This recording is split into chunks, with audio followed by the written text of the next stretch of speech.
He's in a coma. I will find Christmas then, and I will torch the place. I'm gonna make sure this baby never ever meets anyone like Charlie Manx.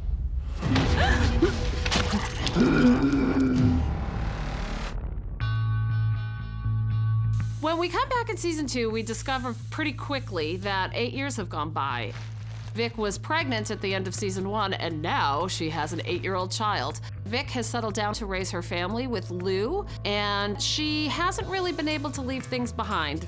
Who's Charlie Manx? What'd you just say? Though she vanquished him at the end of season 1, he stayed with her.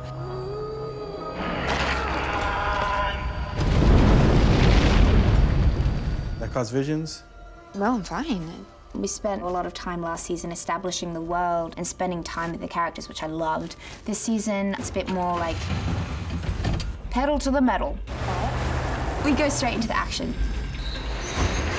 Straight into the chaos of Vic pursuing Charlie Manx. I have a knife now. All right, I'm gonna find him, Lou. I'm gonna find him, gonna kill him once and for all. Vic, listen to me. When Vic realizes that her family is being threatened, she has this concept that she sort of has to be a solo rider. She has to go on a suicide mission. Season 2 becomes much more personal.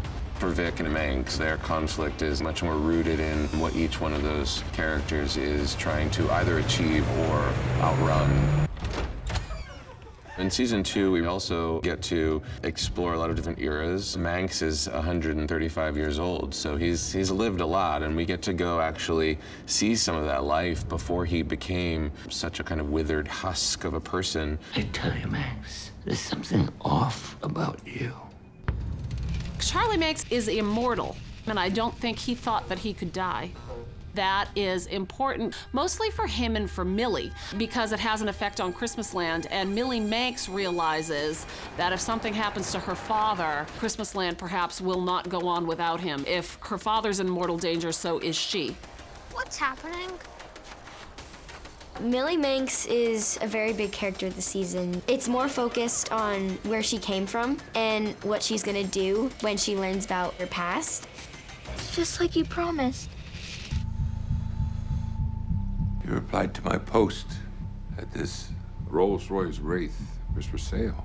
8 years is a long time, so I think Bing has had time to get more experience, certainly. He's had 8 years to think about the mission. Manx is a master manipulator, so Bing very much believes in Manx, but still there are certain doubts that have started to sprout. Charlie Manx isn't dead. Vic, let it go. This is your happy ending. Looking forward, it's sort of like a crossroads season, I think, for Maggie. All of her plot and all of her arc is completely dependent on whether or not she's willing to go back to this old world, even though it wreaks so much havoc. I'm sorry.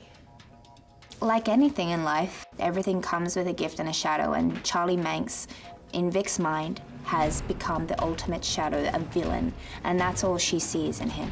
But people have to either rise to the occasion or let it topple you. There are a lot of bad people in the world, right?